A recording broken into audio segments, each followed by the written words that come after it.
And if we start there, is very much accessible to millions. That's what we want. That's where we want to get to. And that's where our work with systems like the NHS comes into it, because obviously we have a direct consumer business. That's the foundation of how we've built our real world evidence base and our product market fit and that level of validation. But whilst MUTU System is not expensive to buy, that's obviously a relative term. It's $100 to $200 US for a year's access. Now, that's perfectly accessible to many people, and it's absolutely not to many others. So it's that level of accessibility and equity of access to these resources and this education and this program. That's why literally we wanted to work with the NHS so that it is accessible, because of course what we're seeing, and this is finally getting a lot more attention, which is the inequities around access of healthcare and outcomes, and especially within maternal care and women's health.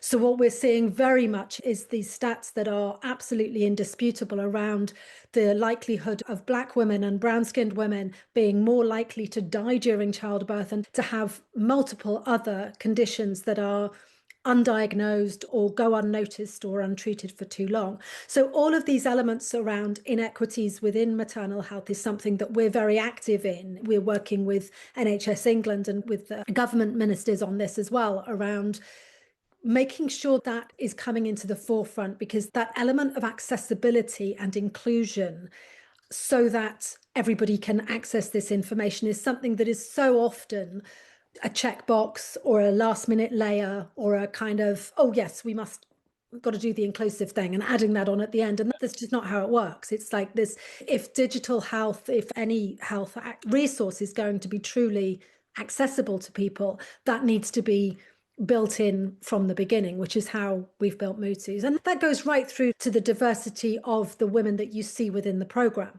Different body sizes, different ethnicities, different ages, different life stages. So that element is really important to us. And coming back to the scaling element, we want to be accessible and engaging to everybody.